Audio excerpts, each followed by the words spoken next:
I sat there thinking about the events of the last few weeks, and try as I might, I couldn't pinpoint anything specific on my own that would make me think she was cheating on me.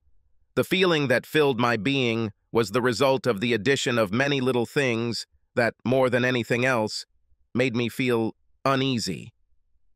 Something was happening there, but I couldn't understand what it was. I was quite sure that something was up, but I had no proof.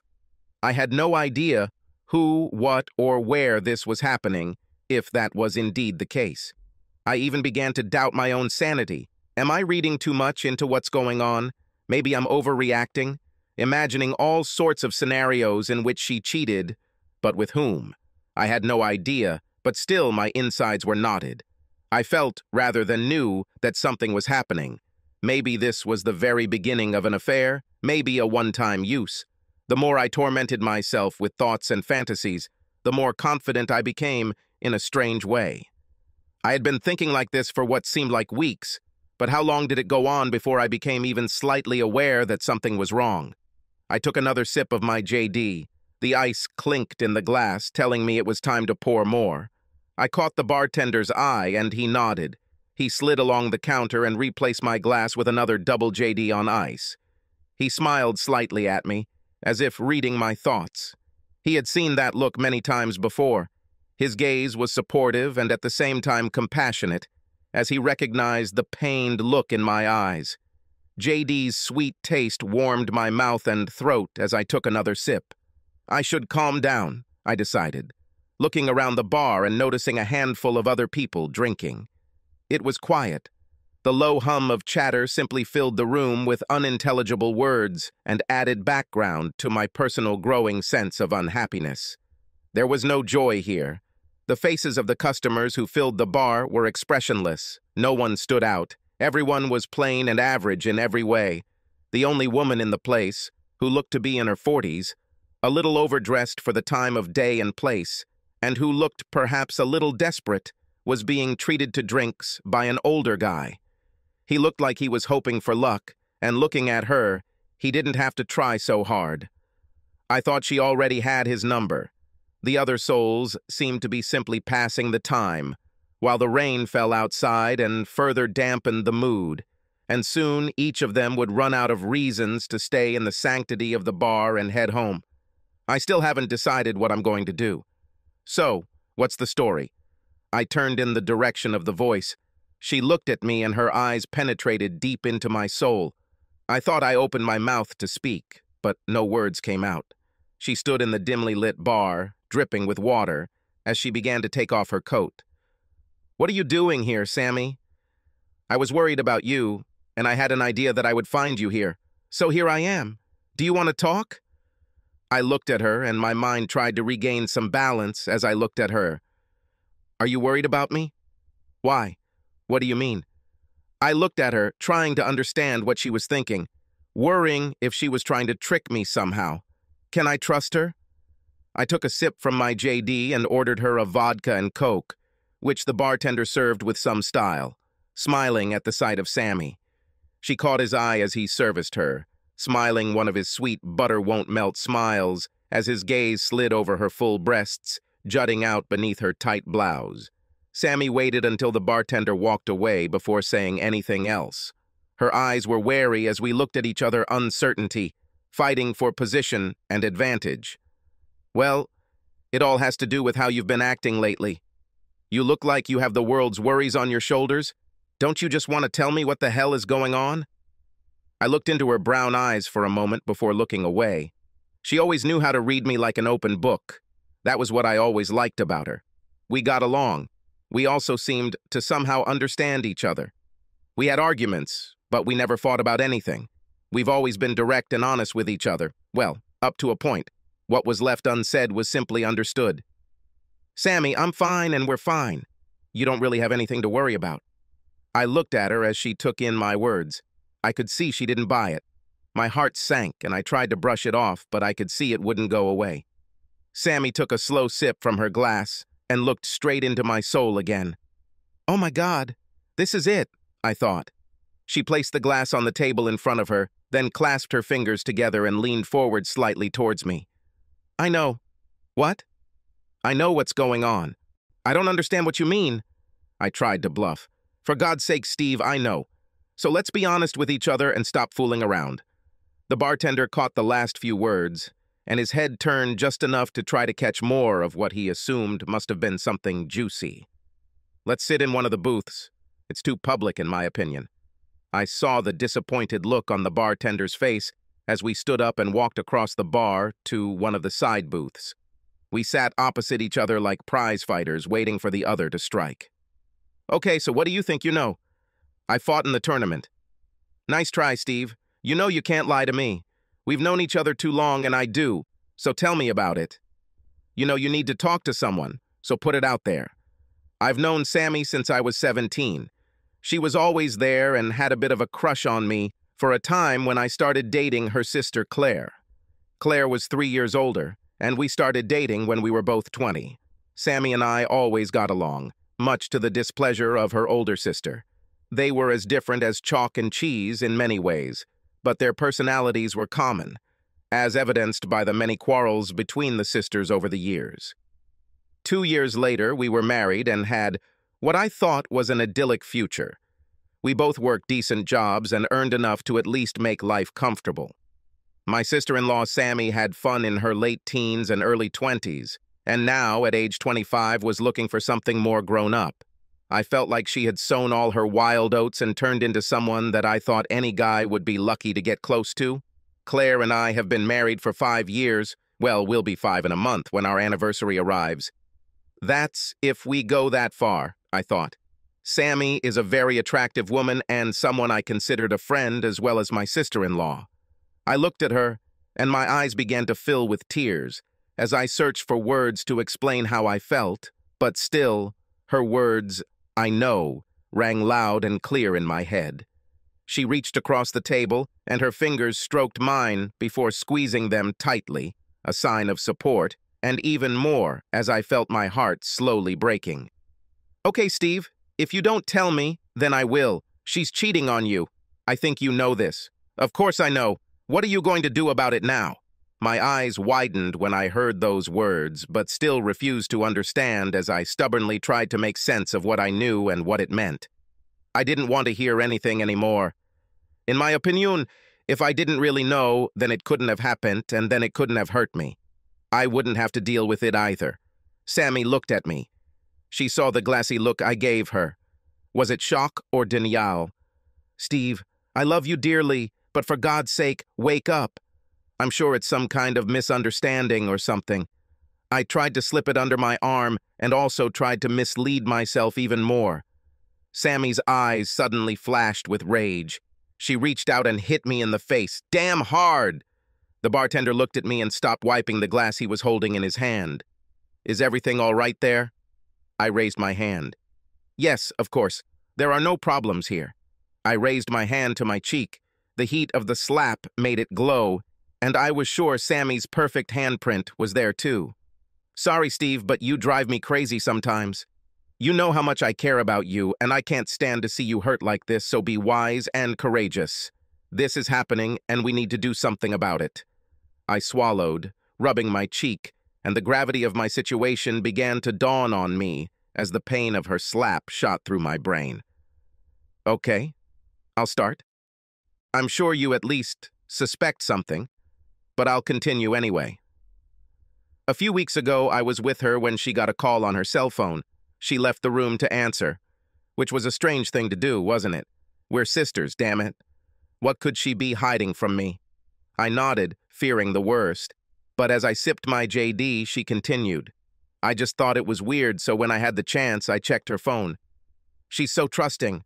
There is no lock code on it." The call was from a guy who was in her contact and introduced himself as Robert. I didn't know about any Robert or Bob, but thought I'd keep an eye out for any recurrence.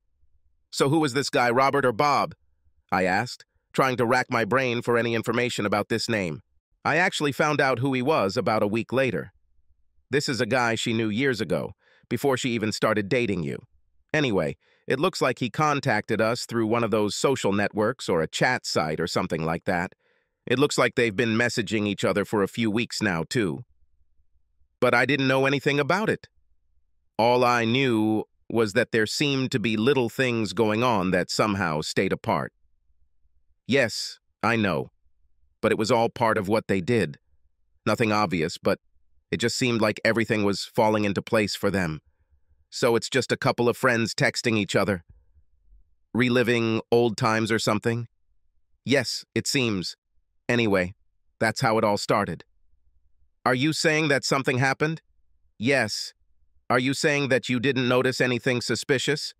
Only that it seemed like circumstances were conspiring to keep us apart, and, of course, the obvious lack of opportunity to have fun. Sammy looked at me with a look of disbelief on her face, as if I was stupid. What? I stared back at her. Steve, I love you dearly, but damn it, get your head out of your ass. Reality sank deeper into my drugged brain as her words became more real by the minute. Damn, I thought this was serious. I took another sip and gathered my courage. How far do you think it went? Or do you know? Sammy looked at me. Her eyes sparkled and looked away for a split second. That was all the answer I needed. When? How? Where? I asked quickly. My mind was now playing catch-up as I felt rage begin to boil inside me. The race between logic, common sense, and pure animal rage has begun. I know she's met him at least 3 times in the last 2 weeks. At first, I was not sure, and only 2 days ago I found out for sure that it had progressed. I was having lunch with one of my friends, who works with Claire, and she let it slip. I didn't show it at the time, and she hid it well, so I let it slide. It turns out she met him twice for lunch, and at least once for dinner one evening last week. Is this consistent with what you noticed? I looked at her, taking in her words. There have been a couple of times recently where I called her office to set up a lunch meeting and she wasn't there or she just left. Was this when she met him? Then last week she had a seminar that she simply had to attend. It was announced late and scheduled for after work. That evening she returned home late, after 12 o'clock. Reminiscing about the past, she came and said it had taken a long time and the team went for a drink at the hotel bar to relax before leaving. I also remember that there was no sex that night, and she also took a shower before bed. My mind was racing.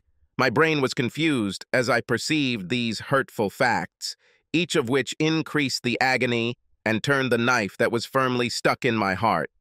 To hell with all this, I suddenly spat. Sammy looked at me, and now there was concern in her eyes. Steve, what are you going to do? Don't do anything stupid. She shouldn't get you into trouble with the law. I looked at her, and from the expression on her face, I knew that she had noticed the change. My face seemed like stone, and my heart was now a block of granite. My body was preparing for what was to come, and she could see it.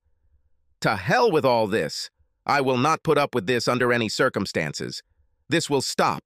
I'll stop this. There is no place in my life for a cheater. She will pay. He will pay, too. My eyes glazed over as rage bubbled up inside me. My muscles tensed and my fists clenched. I've never been a violent guy. I had my share of confrontations when I was younger, but I never looked for trouble. Sometimes you just have to take a step forward and face the truth, which is what I did then. I was just a little out of practice, that's all, but it had to be fixed, and quickly. Steve, whatever you're up to, take a step back. Think about it, and don't rush without a plan. Otherwise, everything will go to hell. You need to think and prepare, otherwise you will end up getting burned. Her words saturated my rage, seeped into the rational part of my brain and made sense. In a weird way, it helped me calm down a little and realize that what I suspected was actually true. So at least I wasn't going crazy. Do you think she's there now? I looked at Sammy. I saw that her eyes filled with tears, and the tear began its lonely path down her pretty face. Yes, I know that she is with him now. That's why I came looking for you. I felt rage boiling inside me again, and slammed my fist on the table. Several people in the bar turned and looked. I raised my hand to the bartender, and he gave me that half-smile again. How the hell did he know? Do you know where exactly? I asked, more hopefully than anything else. No, I have no idea, but tomorrow I'll see my friend again and find out what I can. I know he's married and has a couple of kids, although I'm not sure where he lives yet. But I'll do my best to find out if it helps. I reached for her hand, holding it tightly, and brushed a tear from her cheek. Thank you, Sammy. I know it's hard for you, but I really appreciate it, I really do. What are you going to do? She looked at me worriedly. I know I can't do what I want, at least not yet, but I'll stop it. When I do this, it will be final, and there will be no retribution, no remorse, but they will both pay. In the meantime, I will keep what is mine. I will get the evidence I need for what I decide to do next. Sammy looked at me worriedly as I finished my JD. I caught the bartender's eye, and he poured another one for each of us. As he approached, I saw that Sammy wanted to say something.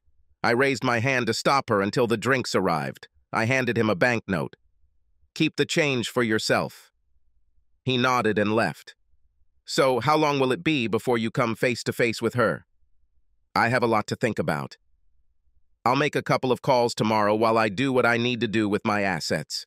She won't get a penny from me if I can catch her. Not a single penny. You know it will be difficult for you to be around her, don't you?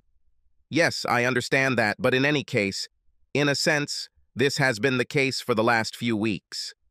I'm guessing that if she hasn't noticed it now, she won't see any change. Sammy finished her drink in one gulp and stood up. I have to go, Steve. Can we talk again tomorrow? I'll find out everything I can for you. She put her coat back on. I stood up and helped her, feeling her press against me. Crap. She looked so much like her sister. She looked up at me, and I saw tears in her eyes as I kissed her cheek. Go home. I'll be okay. I'll call you tomorrow. She smiled and turned away, and I watched her walk out the door into the dark and damp evening. I took a deep breath and sat down, wondering what to do now. One thing was certain. They will pay, and it will be fast, ruthless, and unforgiving. I don't remember much after that. Somehow I woke up in my own bed with a mouth like the bottom of a parrot's cage. My head was still spinning when I lifted her from the bed. I rolled over and noticed that I was alone, and Claire was nowhere to be seen. My senses were slowly awakening when I heard a noise downstairs. I swung my legs off the bed and tried to get up. Oh my God, what did I do to myself last night? I thought. I staggered to the bathroom and began to recover from the effects of my JD cloud. I went downstairs in a haze of pain and my joints ached. Everything seemed to hurt. Looking into the kitchen, I saw her. Hello, my love. What did you do last night to get into this state? Would you like to know, bitch? I had a drink with an old friend, that's all. Got carried away. I sat down, poured myself some orange juice, swallowed it, and went for another. Oh, really? Who was that? Anyone I know? My mind turned on. No, I do not think so. It was Bob. I knew him a long time ago. Haven't seen him in years, and he was in town for a couple of days on business. Bob? Something flashed across her face when she turned around. Yeah, I'm sure you probably remember me mentioning that. We went to college together and played football for a couple of years. Tall guy, dark hair, he still asked about you. Claire looked puzzled. Sorry, I don't remember any Bob. But still, the main thing is that you have fun. Strike first. She sat opposite me at the table. I looked at her, remembering my conversation with Sammy yesterday. So, honey, what did you do last night? Was there anything exciting? What time did you arrive? She looked me in the eye as she lied to me. Oh, nothing special, really. I finished my work and then the two of us went out for something to eat and drink. I was home by 9:30. I started to worry about you, but then I remembered that you had a late meeting. I knew she wasn't home by then because I was still home at 10 p.m. That's when I got enough and went to the bar. Second strike. I have some things I need to do this morning, so I'll take a shower and hit the road. I may be late tonight, so don't wait. Bob said he'll be in touch. We still have some catching up to do. You'll have to invite him over if he stays here for a few days. It's nice to meet old friends. I'm sure I will do it. You must remember him fondly. She looked at me blankly. Her face tried not to react in any way and not give anything away, but she felt something. I saw it. Maybe it will come back to me later, love. Now move, otherwise you will be late. Do you want me to drive? You actually drank a little too much last night. No, everything is okay. I still need to get a taxi and pick up my car, as I remember leaving it at the bar, so thanks anyway. I went to get dressed after drinking more orange juice and a couple of painkillers. I left the house 30 minutes later while Claire was getting ready. I had a busy day ahead of me. I was sure of one thing, this would not last long. I gritted my teeth when I thought about Claire with this Bob character. My fists clenched. He was going to pay, and I was going to crush the bastard. The work was chaotic. I had call after call to sort out problems on the line. My secretary hosted some, but there were meetings I needed to attend, so I couldn't avoid any of them. By mid-morning, the initial rush had subsided, and I had some almost free time to sort out my personal problems. I closed my office door and started checking my finances. Within 15 minutes, I had tightened the strings of my wallet and moved some cash out of reach. I also made an appointment with a lawyer to discuss a possible divorce. I still had a few days left before that, so I thought this would give me time to get more information. Not that it would matter that much anyway, but it might give me some leverage. Claire had her own bank account and credit card, so nothing needed to be done there. The problem was access to our joint account, but I quickly closed that loophole so that if it came down to it, she wouldn't be able to get more than what was left. My own account was secured and only had a small balance in it. The rest was withdrawn and safe. We didn't have children, so it would have essentially been a straight break if it had come down to it. I decided to myself that the only way we could get past this was if Claire confessed her sins, so to speak, and asked for forgiveness. Show any restraint, and everything will be over between us. This thought made me sad. I sat silently at my desk, thinking about what happened and the actions I took today. Did I need more information about Bob's character and the evidence? Or would the fact that I knew about it be enough to really get them both? The phone rang, disturbing my thoughts. Yes. It's me, Sammy. How are you, Steve? Oh, I'm busy with things, thoughts, plans, all this and much more. Mostly I don't understand why, but I started to make progress. I learned more about this guy from my friend. His name is Bob Stones, and he is married. I also have his address and where he works. I was able to get this without reporting what was happening. My friend knows Claire and recently saw her with him. From what she says, they are getting really hot with each other. No matter how hard they try to hide it, the signs are there, she says. Has she seen them together? I asked. Yes. They were at the Ramada the other evening after the seminar. They stayed after everyone else had left. She said they were comfortable with each other. Well, at least this is a start. I'm sure there are CCTV cameras there if needed. Anyway, give me his details. I need to figure this out. It's eating me up inside and I don't know how long I can hold it in.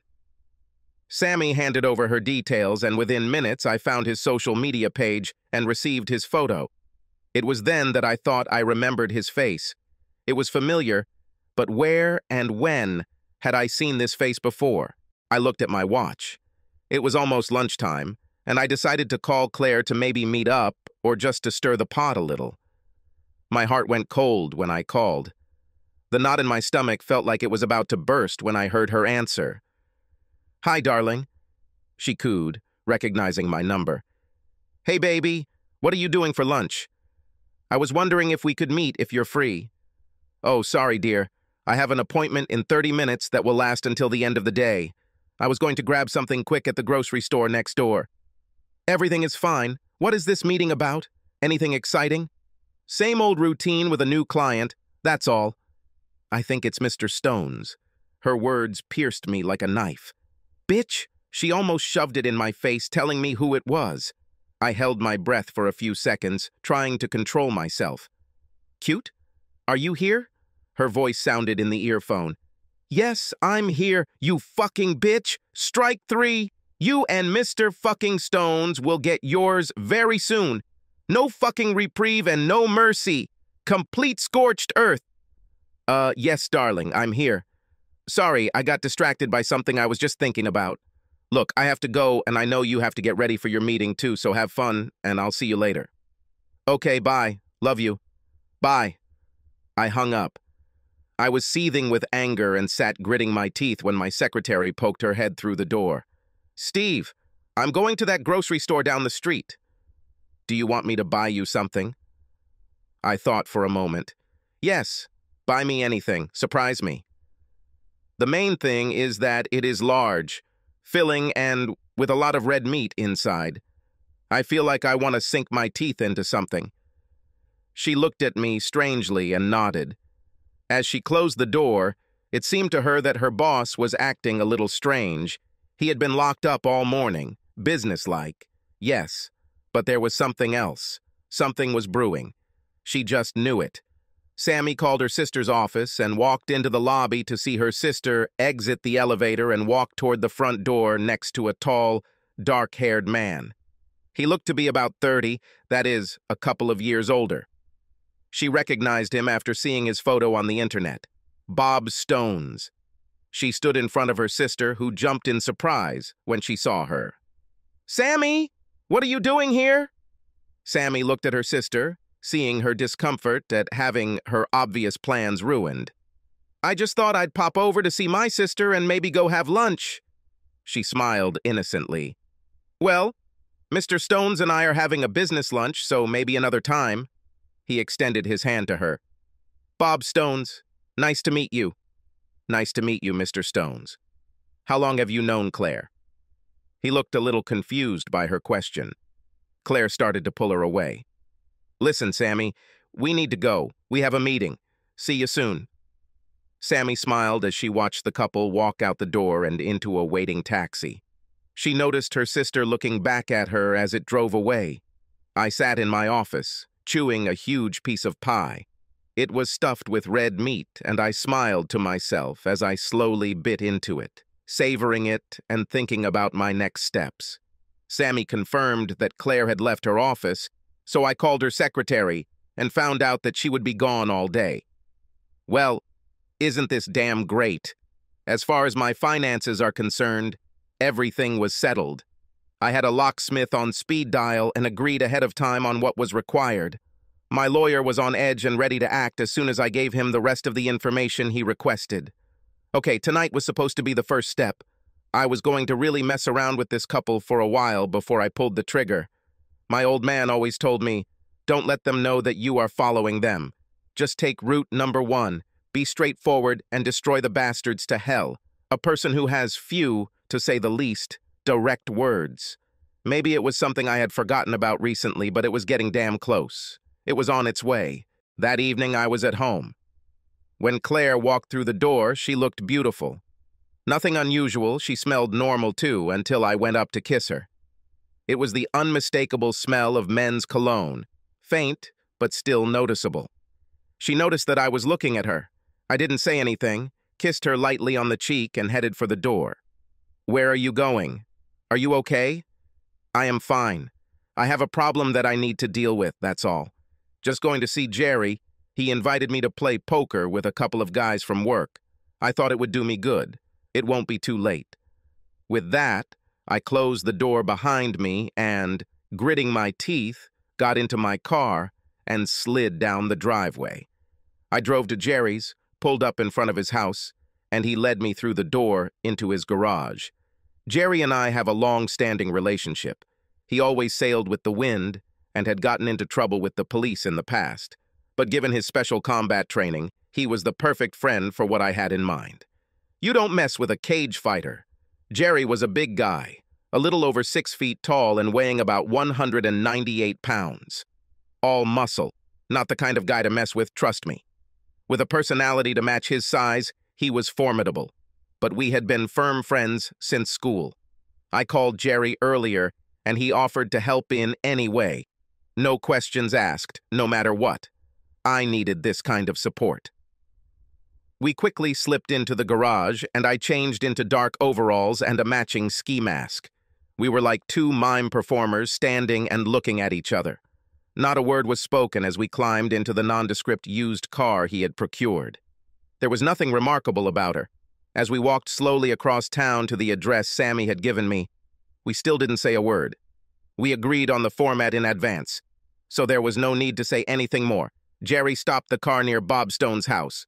There were no signs of life there, and the only light that we could see was on. We waited in silence when the front door opened. We saw him get out, get into his car, and drive down the road. Jerry followed at a safe distance, and we already knew where he was going, so there was no rush or panic. There were no problems with parking at the training field. We stayed in the car while Bob Stones went to get his usual 50-ball bucket. Apparently, he did this every week. It's amazing what you can learn on the internet if you know where to look. We made ourselves comfortable. The radio was on and Kenny Rogers was humming softly. Jerry looked at me as words poured out of the radio. He reached out and turned it off. We sat, watching and waiting. The tension inside me was almost unbearable. It was hard to stay still and not go out and beat around the bush, but it was risky. The parking lot began to empty until there were only a couple of other cars left. We both tensed up when we saw him heading towards his car. Jerry got out of the car and stealthily walked towards the target. Bob Stones was still getting over the last shot of his practice when he lifted the lid of his trunk and put his clubs inside. Jerry picked it up and stuffed it into the trunk along with the clubs. One well-aimed blow to the jaw was enough to silence him. Cage fighter Jerry gained the upper hand, and for the next 30 seconds, Bob Stones was in severe pain in the trunk of his own car. Satisfied that he had used the human punching bag enough, Jerry turned his attention to Mr. Stone's groin, and soon several blows from Jerry's fist caused him to yelp before he passed out. He slammed the lid and quickly returned to the car, where I quietly, without fuss, drove us out of the parking lot. Everything went very well, Jerry thought, taking off his gloves and mask. Thank you, Jerry. I really appreciate it. Don't worry, buddy. Anytime. I am still your debtor, and I will never be able to repay you for what you have done for me. Well, that's what friends are for. At least your hands weren't broken, and there were no CCTV cameras in the parking lot, so it was a good job, as they say. Let's go back and start this card game. The rest will already be there. We drove back and played poker for the next 4 hours, just for fun, without high stakes. We were friends, and friends don't steal from each other. The atmosphere was good. All the guys knew what was going on and supported me the whole way. This alone made me feel good about what I knew I would also have to do to Clara very soon. But first I was going to mess with her head. I stumbled through the door just after 1 a.m. I exaggerated the amount I drank, and Jerry asked one of the guys to deliver my car. Claire stayed awake and waited. I thought it was time for an Oscar-winning performance. Darling, why are you not sleeping? I told you I'd be a little late.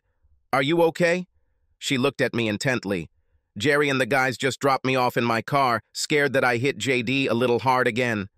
I threw my jacket onto the coat rack and missed miserably. I plopped down on the sofa and looked at her. Claire sat with her arms crossed over her chest, a look of disgust on her face. I stared at her with bulging eyes and a blank expression on my face. What? She just snorted. She was bursting with the desire to say something. Come on, bitch, post it. What's going on, Steve? Is there someone else or something else? You've been acting really strange lately. I laughed. I felt anger boiling inside me, but I swallowed it back. All in good time, Steve. Take your cold pill. I'm fine, my pedal. I've been having a hard time lately, that's all. It will all be over soon. Claire looked at me. My words were replaying in her head. I have seen that. She wasn't sure, but there was definitely something there. We went to bed. I pretended to pass out and apparently fell asleep almost immediately. This made her angry and she was ready to do anything, but I didn't play. The next morning, Claire was up first and made coffee, and I came crashing down the stairs acting disgustingly like I had a hangover. I ran into the kitchen. Good morning, my love. How are you? My God, I have a good head on my shoulders again. Is there anything I can take for this? She threw some headache medicine at me while I sipped my coffee. She seemed calm. I saw her phone on the kitchen table and wondered if someone had called her. Claire saw me looking at her phone and I could tell she wanted to reach for it, but that would have seemed weird. I poured some more orange juice and, casually picking up the phone, saw a look of panic flash across her face. So she somehow got the message. I just glanced at it quickly before pushing it towards her. Needs recharging, my love. I don't want any messages not to be received due to a low battery. I left the kitchen and went to get dressed. Claire looked out for me as if she knew something was going on, and Bob didn't text her this morning like he had been doing for the last couple of weeks. He couldn't know, could he? She dismissed the thought. She couldn't have been so careless, and it only lasted a few weeks. There were several lunches, dinner 3 teams, and, of course, a hotel, which was also 3 times. In fact, she thought it was nothing special, just harmless fun, and Steve would never find out. He wasn't going to leave without her, was he? This suddenly made her think, when was the last time she had sex with her husband? Oh my God, she couldn't remember. Maybe that's how it was. She needed to do something about it, and quickly. She was so engrossed in Bob that she missed what was in front of her, the only sure thing that could make Steve suspicious. I tumbled down the stairs and almost flew out the door when Claire tried in vain to grab me for a deeper kiss than usual. I waved and smiled at her as I pulled out of the driveway and headed to work. Around 11 a.m., I thought I'd text Claire just for fun. Sorry about today, my love. I have a lot of thoughts, but everything will be resolved soon. Love you, X. I sat back in my chair, waiting for something to happen. Just after lunch, Sammy called to see me. Steve, what the hell happened? What are you asking, Sammy? Bob Stones was found beaten in the trunk of his car by a golf club employee earlier today. Claire told me about this. She is shocked by this. She's really shocked. I told her that these things happen sometimes these days, and it's terrible when it's someone we know, but we shouldn't make too much of it. You did it, didn't you? Oh my God, was he badly hurt? In any case, I can't say that it's too expensive for me, but no, I didn't lay a finger on it. Well, he's just a little beat up. I heard there were a few cuts and bruises, but nothing seemed broken. Did you ask how she found out? Yes. She said that she had an appointment with him for today, and his company called, saying that he was in the hospital. His wife called them. This is very sweet. Also believable, but cute. Maybe next time it won't be so easy for all of them. What do you mean, Steve? Accidents happen in the strangest places. That night when I returned home, Claire was not at home. Her car was gone and there was no message. I called her phone. Where are you, my love? I asked cheerfully. Oh, I'm in the hospital, visiting a friend. I'll be back soon. I'm on my way right now. Okay, I hope she's getting better. Anyway, see you soon, love. Love you. Bye. I turned off the phone before she could answer. 30 minutes later, she returned home. Her face looked gray and haggard. How's your friend doing? I hope it's not too serious and she gets out of there soon. Claire looked at me as if she wanted to say something, but changed her mind. Oh yeah, there's nothing too dramatic about it. She just fell and got some nasty bruises. We'll be home in a few days. This is good. Coffee? Yes, thank you. Claire looked at me as she sipped her coffee. The other night, one of the representatives of my company was attacked. She left the statement hanging, waiting for a reaction. Oh God, really? What's happened? He was beaten and left overnight in his car. Oh God, this is terrible. I hope the police catch whoever did this. Is he okay? Yes, fortunately, Bob wasn't hurt too badly. It just seems like they wanted to beat him up for no reason. Nothing was stolen. Strike 4. This is the same Bob you said you didn't know. Bitch. She saw me looking at her and realized she had made a mistake. She hid it, but she knew it was too late. Now she also knew that I knew too. She hurriedly headed towards the exit to change clothes. I suspected she might answer the phone any second, but who? I decided I needed to rethink my plan since things were moving faster now. I needed to get things moving a little. I called out to Claire, who was coming up the stairs, and told her that I needed to go out for a while so she wouldn't worry, and that I wouldn't be long. I drove to Bob Stone's home address and knocked on the door. The door opened, and a petite, dark-haired woman stood in front of me.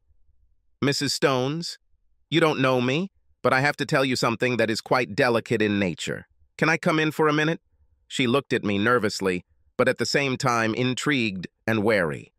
My name is Steve Ryland. My wife's name is Claire Ryland, and she has an affair with your husband. I stopped there when an expression appeared on her face that was both awareness and horror. She moved away from the door and led me inside to the living room. I take it this has something to do with both of them? I could already see the pain growing in her eyes. Yes, I'm afraid that is so. They were having an affair, and I found out about it a few days ago. I'm sorry to have to tell you about this. I also know that he is currently in the hospital. She seemed to shrink internally, and her head dropped to her chest as tears flowed easily for several seconds.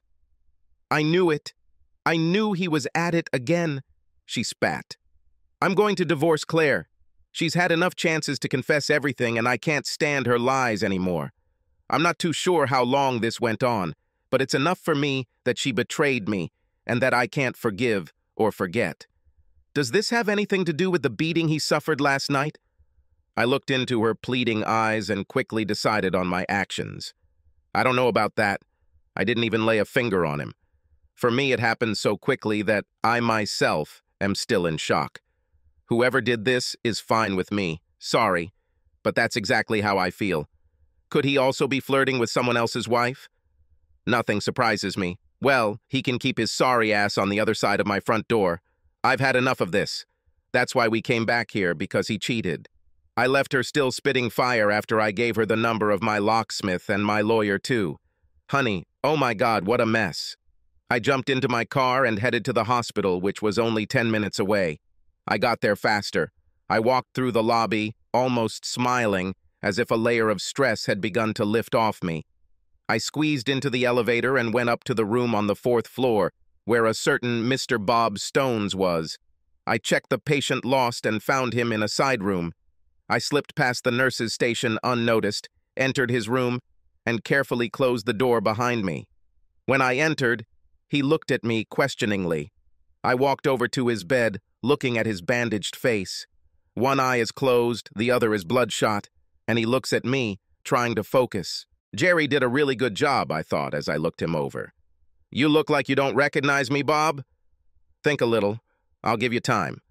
I smiled at him when he looked at me comically. I sat on the edge of his bed as he looked at me through the bandages on his face. I could only see one very black and swollen eye, and it looked like he had problems with his jaw, too. Doesn't matter.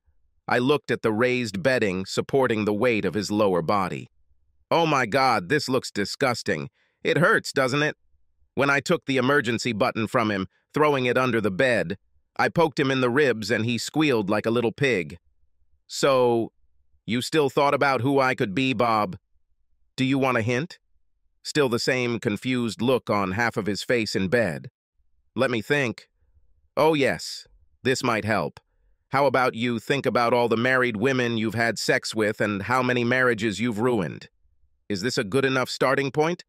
His eyes looked at me, and I could tell his mind was buzzing as he tried to put the pieces of the puzzle together. Another minute passed as I waited, wanting to savor his pain and confusion. Another hint? Little Bobby? Try this. I'm married to a woman named Claire. Will it work? I saw the light bulb go off when he realized who I was. Like this. You understand everything, right? I smiled like a tiger before dinner. He nodded slowly. I'm glad we've got this sorted out now. I bet you're wondering why I'm here, aren't you? Yes, of course it is. Well, I came to deliver a message from your wife. I paused and waited for him to understand, and then I made a sound in my throat. It seemed like his throat was injured, so he couldn't speak very clearly at all, no matter. She told me to send you. It's clear enough for you. Fuck off. Do not come back.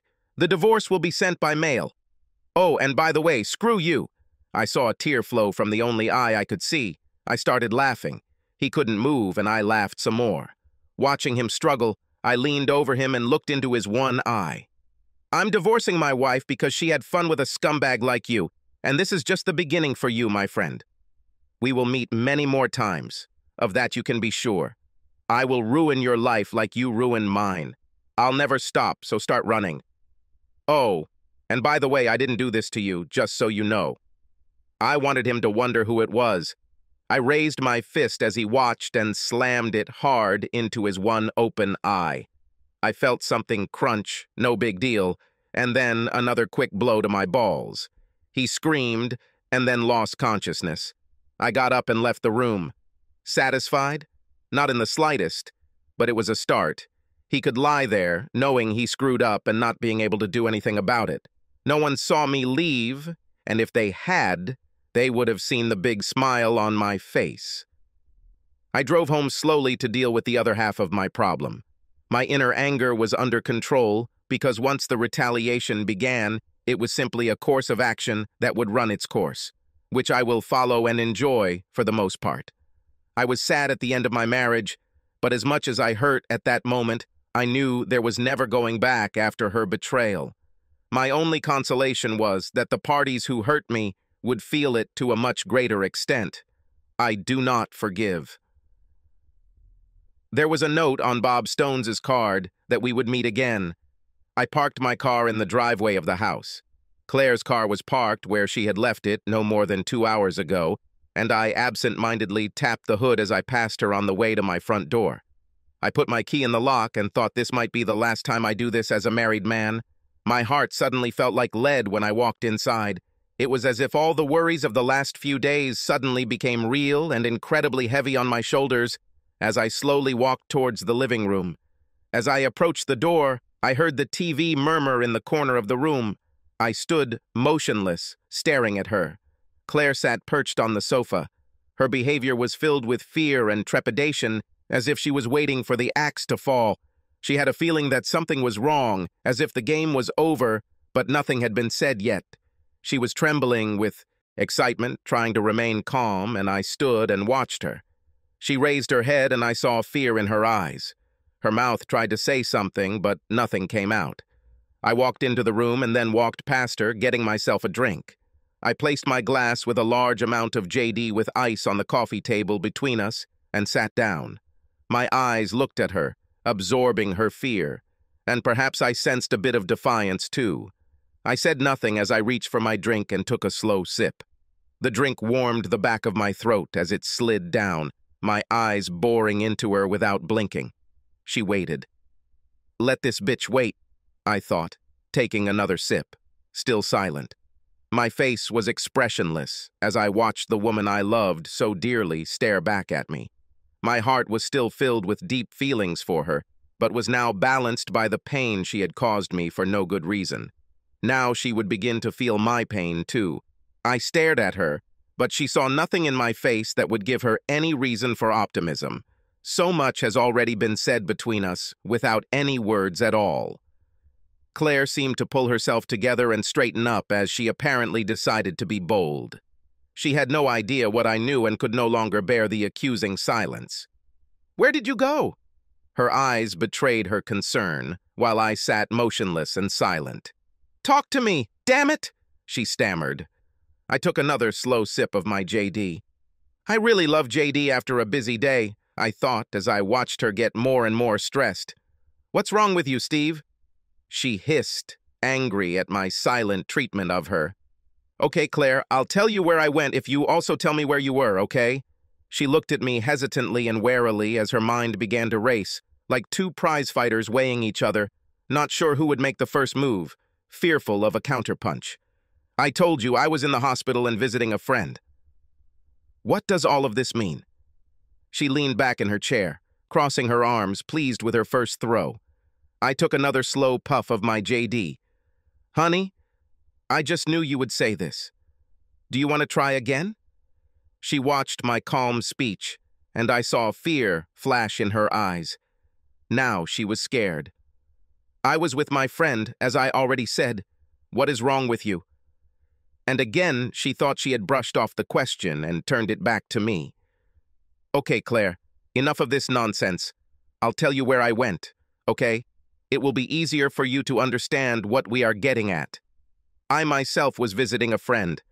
I didn't know her very long, but what I had to tell her was really very important. I haven't even met her before, but I can say that we are kind of friends now. I watched her face carefully. I could tell she was trying to control herself, but when she stuck her chin out, her defiant look gave her away. Did I have an enlightening conversation with her about her husband, Bob Stones? Perhaps you've heard of him. I saw the curtain begin to slide. It looks like her husband had an accident and ended up in the hospital. Nothing serious, just some pretty nasty bruises, so he'll live. So that's good, right? Claire's face flushed as she felt the net closing in around her as I played with her. What did you want to talk to that Stones woman about? Claire asked, knowing the answer but afraid to hear it from my lips. It looks like her husband is a serial philanderer, skirt chaser, traitor, or whatever you call it. Either way, I found out he cheated and felt she had a right to know. Oh my God, she gasped, feeling something tighten around her throat like a noose. Are you okay, honey? Can I get you something to drink? Do you know anything about Bob Stones' affairs, my love? I sipped my drink while she tried to find the words. Her mouth wouldn't listen and nothing came out. Let me help you here. I looked intently into her eyes, wanting her to see my deepest feelings now. I know. Her eyes widened and her hand went to her mouth as the realization hit her hard. I watched her face as she looked back at me. Shock, disbelief, all this and much more, when she was looking for at least some support, but saw nothing on my face. I know about you and Bobby, baby. I knew this for a while, not long, but long enough. So if you have something to say, I suggest you do it now before you go. I emptied my glass and stood up to pour another. Are you sure you don't want a drink? I asked, much calmer than I actually felt, given the circumstances. She nodded. I poured us both a large drink and sat back in the chair opposite her. Claire took a long sip and then looked at me. It didn't mean anything. You know, it was just sex. It was just sex. Of course it was. It didn't mean anything at all, did it? Are we forgetting the vows we both made? I felt anger boil inside me when she mentioned the traitor cliché. But it was just sex, Steve. It just happened. Are you serious now? It never happens just like that. Usually two people decide to have sex. They plan and agree to take off their clothes. They plan the place, the time. Don't treat me like a fool. You and Bobby have already cuckolded me for a few weeks or maybe months, but no more. Go to hell, both of you. It only happened twice, and that wasn't that great either. Yes, the thought of it was exciting, but it wasn't fun to do because I was constantly worried that you might find out. Well, bitch, I finally found out. So I hope it was worth our marriage. Steve, I'm sorry. Really sorry. It didn't mean anything and we can get through this. I will make amends to you and do whatever you say. I heard myself laugh, also loud and maniacal, as she stared at me, and she was struck by the thought that had just flashed through her head that this could be serious. It was a mistake. We can fix this. I'm sorry. Yes, sure. You are my love. I'm sorry you were caught. Would you have stopped if you hadn't been caught? I think not.